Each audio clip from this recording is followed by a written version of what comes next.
Namaste and welcome back to my channel. আমি জুনি, আপনারা দেখছেন জুনি সাহা ব্লগস। অ্যান্ড সবাইকে জানাই জন্মাষ্টমীর অনেক অনেক শুভেচ্ছা। যদিও জন্মাষ্টমী কালকে ছিল, বাট আজকেও আমাদের বাড়িতে পুজো হচ্ছে। কালকে মালপোয়া অ্যান্ড তালের বড়া দিয়ে পুজো হয়েছে। আজকে হচ্ছে গিয়ে অন্নভোগ রান্না হবে। তো সকালবেলা থেকেই আমার পিসি আর মা তোড়জোড় শুরু করে দিয়েছে। অ্যান্ড আমার পিসি উঠেছে ভোর কটায় উঠেছিস পিসি? চারটের সময় আমার পিসি উঠে গেছে। আর তখন থেকে পুজো হচ্ছে। এক স্টেপ পুজো হয়ে গেছে, যেখানটাতে ঠাকুরকে মিষ্টি দিয়ে পুজো দেওয়া হয়েছে। অ্যান্ড এখন হচ্ছে গিয়ে ভোগের প্রিপারেশন চলছে। তো আজকের ব্লগটা লং হবে, অনেকদিন বাদে আমি একটা লং ব্লগ করছি, বিকজ জন্মাষ্টমী স্পেশাল ব্লগ, সেই কারণেই ব্লগটাকে লং বানানো হচ্ছে। অ্যান্ড আপনারা সাথে থাকুন, আশা করছি আপনাদের আমার আজকের এই ভিডিওটা ভালো লাগবে। তো অলরেডি সকালবেলা একবার পুজো দেওয়া হয়ে গেছে। তো এখন পিসি আর মা দুজনে মিলে ভোগের রান্নার প্রস্তুতি করছে। তো চলুন আপনাদেরকে দেখাই।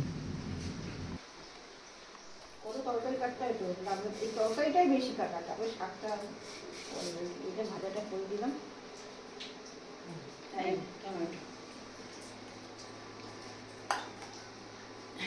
শাক করে ভাজা দিতে এরকম দাম, তাই না?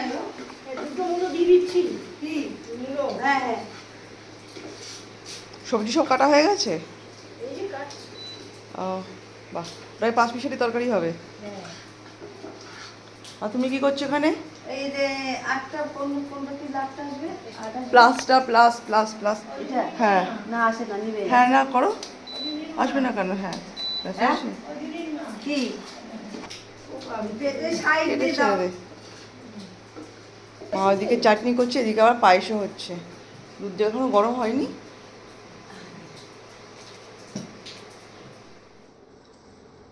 তোর গাঁদা ফুল দিয়ে সাজাবি? আর দেবো না, এবার থালা এসে দেবো। দিলাম তো গোল গোল থাকবে। সুন্দর লাগে দেখতে।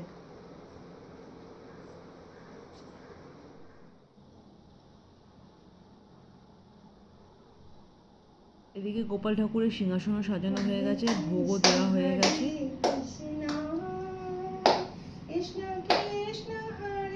দেখুন অনেক রকমের রান্না হয়েছে, তাও 11টার মধ্যে হয়ে গেছে আজকে। পিসি ছিল বলে এটা হয়েছে, আদারওয়াইজ তো মানে মা আর আমি করতে গেলে এটা দুটোর বেশি হয়ে যেত। তো কাটাকুটি সব কিছু করা। কৃষ্ণ কৃষ্ণ হরে হরে, হরে রাম হরে রাম,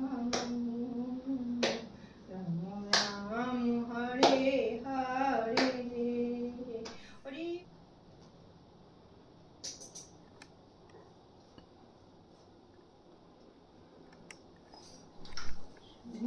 একটু ফোন হচ্ছে না কেন? দুঃখ হয়েছে।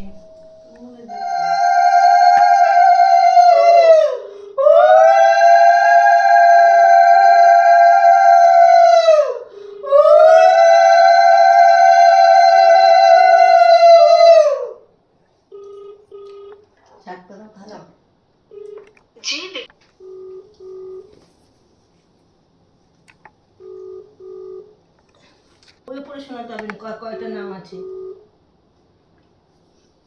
গোপাল রাগ করো না, গোপাল।